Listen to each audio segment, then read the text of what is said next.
প্রিয় ছাত্রছাত্রীরা, আজকের পর্বে আলোচনা করব তোমাদের অষ্টম শ্রেণী বাংলা বিষয় দ্বিতীয় পর্যায়ক্রমিক মূল্যায়ন 2025।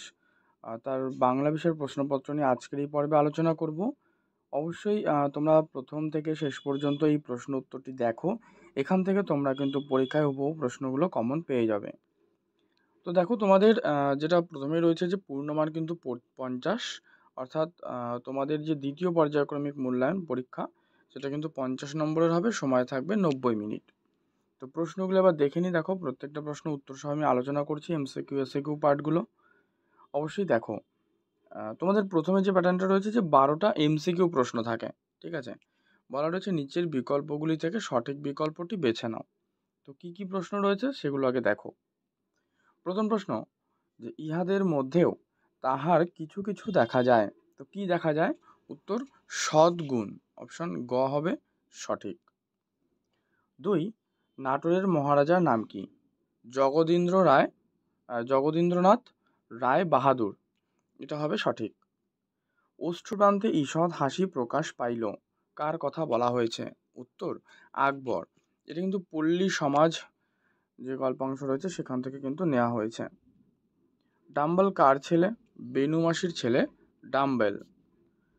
তারা শুধু কেঁদে মরে বাইরে, এখানে তারা কে? এখানে তারা বলতে হাওয়াদের কথা বলা হয়েছে। দাঁড়াও কবিতায় দাঁড়াও শব্দটি কতবার ব্যবহার করা হয়েছে? উত্তর 9 বার, অর্থাৎ 9 বার কিন্তু এই দাঁড়াও শব্দটি ব্যবহার করা হয়েছে। ভিক্ষার জন্য পাত্র একটা আছে, তো তার মধ্যে একটা ফুটো, মানে তার আকৃতিটা কেমন ওটা জানতে চাইছে, যে ছোট, প্রকাণ্ড, ক্ষুদ্র নাকি সংশয়। উত্তর করো অপশন খ, অর্থাৎ প্রকাণ্ড। নেক্সট, পারাকার দুপহর ভালোবাসি কবিতায় কোন নদীর কথা আছে? উত্তর জলশিরি নদীর কথা বা প্রসঙ্গ কিন্তু রয়েছে এই কবিতায়। বৌদ্ধদের ধর্মগ্রন্থ ত্রিপিটক, এটা দেখো ব্যাকরণ অংশ থেকে নেওয়া। বলছে এখানে এই যে ত্রিপিটক যে বিশেষ্য পদের উদাহরণ, ত্রিপিটক এটা হবে কিন্তু অবশ্যই একটি বিশেষ্য পদ, তো এখানে করো সংজ্ঞাবাচক বিশেষ্য। ভিন্ন ভিন্ন সময়ে ভিন্ন ভিন্ন বীজ পাকিয়া থাকে, তো এটা কি ধরনের? এটা কিন্তু বিবৃতিমূলক বা বর্ণনামূলক একটি বাক্য।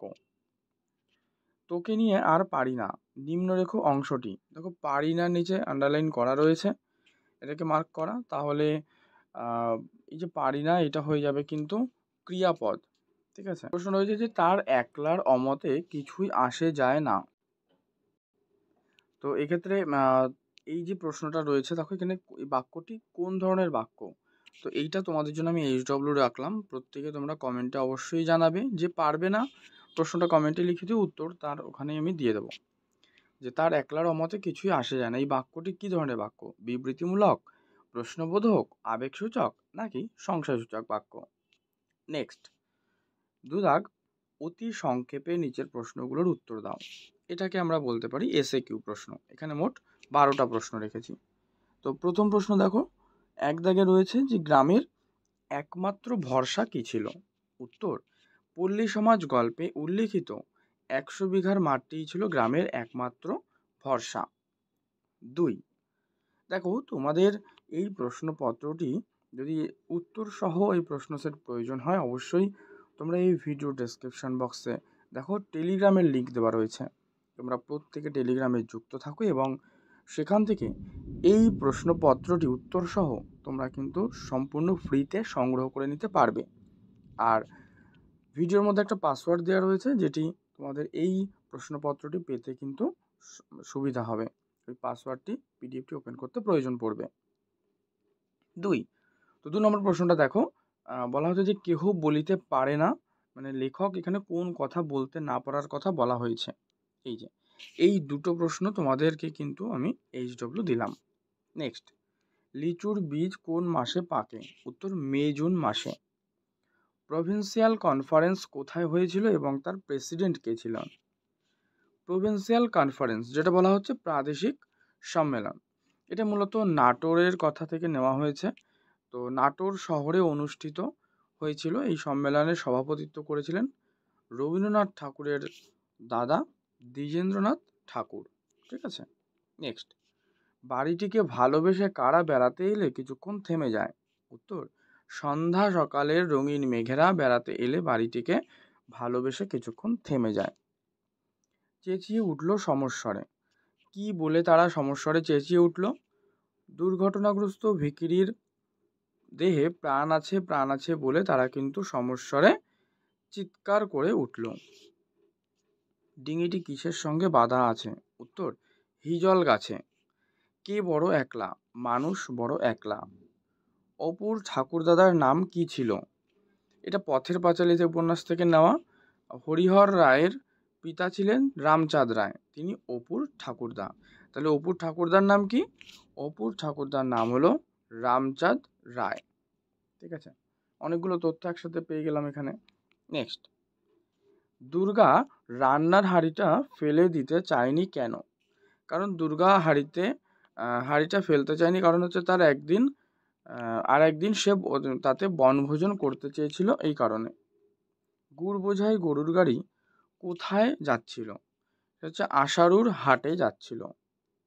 অপু কোথায় কড়ি খেলতে গিয়েছিল? অপু কড়ি খেলতে গিয়েছিল কিন্তু জেলে পাড়ায়। এগুলো তোমাদের 1 মার্কসের দেখো প্রশ্ন কমপ্লিট। এবার 3 মার্কসের প্রশ্ন রয়েছে। বলা হচ্ছে নিচের প্রশ্নগুলো উত্তর দাও। 3 গুণ 6, 6টা প্রশ্ন রয়েছে। তো প্রশ্ন দেখো যে 20 জন কৃষক রমেশের কাছে এসে কেঁদে পড়ল কেন? অথবা জল বার করে দেবার হুমকি দিন, কে কাকে বলেছিল জল বের করবার প্রয়োজন পড়লো কেন? ঠিক আছে, এগুলো কিন্তু সব 3 মার্কসের প্রশ্ন। তো এই দুটোর মধ্যে যে কোনো একটা তোমাকে কিন্তু লিখতে হবে, তাই এখানে অথবা দেওয়া রয়েছে। 2 দাগ, এগুলোর উত্তর আলোচনা করছি না, কারণ এগুলোর উত্তর ওই পিডিএফের মধ্যে দিয়ে দেবো। যদি তোমাদের প্রয়োজন হয় অবশ্যই কমেন্ট করে জানাবে। আর পর্বটি ভালো লাগলে কিন্তু লাইক, শেয়ার, সাবস্ক্রাইব অবশ্যই করে রাখবে। 2, আমাদের তো জয় জয়কার কী কারণে লেখক ও তার সঙ্গীদের জয় জয়কার হলো? 3, কারা ওরা? কবিতা অনুসরণে ওদের পরিচয় দাও। ডাহুক মেয়েরা বেড়াইতে আসে গানে গানে কথা কয়। ডাহুক মেয়ে কারা?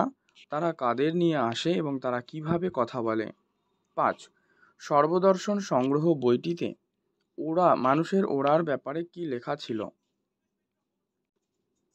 নেক্সট, এসব গল্প কতবার শুনিয়াছে? গল্পটির পরিচয় দাও। এরপর হচ্ছে 4 দাগে রয়েছে যেটা যে নিচের প্রশ্নের উত্তর দাও। এগুলো হচ্ছে 3 মার্কস ব্যাকরণের, মানে 1 মার্কস করে রয়েছে 3টে প্রশ্ন। বলেছে প্রধান রহিম চাচা গ্রামের মাথা বলে তার কথা সবাই মানে।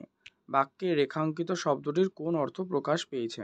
এই যে মাথা বলা হয়েছে না, এখানে দেখো মাথা বলতে প্রধান হিসাবে বলা হয়েছে, যে গ্রামের মাথা বলে তার কথা সবাই মানে। তার কথা সবাই মানে অর্থাৎ কি, মানে সে গ্রাম প্রধান বলা যায়, বা গ্রামের একজন গণ্যমান্য ব্যক্তি। ঠিক আছে, অর্থাৎ এখানে মাথা বলতে প্রধান বোঝানো হয়েছে। নেক্সট, সংযোজক অব্যয় কাকে বলে? উদাহরণ দাও। যে অব্যয় পদ বাক্যের সঙ্গে বাক্যের বা পদের সঙ্গে পদের সংযোগ সাধন করে তাকেই সংযোজক অব্যয় বলে। উদাহরণ কি, যে আমি খেলার মাঠে গিয়েছিলাম কিন্তু তোমায় দেখতে পাইনি। ঠিক আছে, এই যে কিন্তুটা হচ্ছে সংযোজক অব্যয়। আরেকটা দেখো, বাবা এবং মায়ের কথা শোনা উচিত। এই যে এবং, এটা হচ্ছে সংযোজক অব্যয়, কারণ এটা দিয়ে দুটো বাক্য বা পদকে কিন্তু যুক্ত করা হচ্ছে। নেক্সট, বুক ও কাঁচা শব্দ দুটি ভিন্ন অর্থে প্রয়োগ করে দুটো করে বাক্য লেখো। বুক দিয়ে লেখো যে আমার বুকটা ধুকপুক করছে, মানে বুক বলতে শব্দটি হচ্ছে শরীরের ভেতরের অঙ্গ বোঝানো হয়েছে। আর কাঁচা বলতে যে এই কাঁচা ফলটি খেও না, এতে শরীর খারাপ করবে। কাঁচা মানে কি, শব্দটি হচ্ছে অপরিপক্ক বা অসিদ্ধ অর্থে ব্যবহার করা হয়েছে। 5 দাগে দেখো রচনা রয়েছে। কি রয়েছে, যে চিঠি লেখো। আচ্ছা, বিদ্যালয়ের সামনে জোরে যানবাহন চালানো অমার্জনীয় অপরাধ, এই মর্মে আর কি একটা সচেতনতা গড়ে তুলতে দৈনিক পত্রিকার সম্পাদককে পত্র লেখো বা চিঠি লেখো, এটা একটা লিখতে পারো। অথবা আর এর সাথেই দেওয়া যে তোমার অঞ্চলে জল সমস্যার সমাধানের দাবিতে পৌর প্রধানের কাছে চিঠি লেখো। এই দুটোর মধ্যে যে কোনো একটা করবে। তো ঠিক আছে, যে কোনো একটা।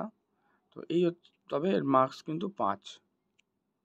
এই হচ্ছে তোমাদের সম্পূর্ণ প্রশ্নপত্র আমি আলোচনা করলাম।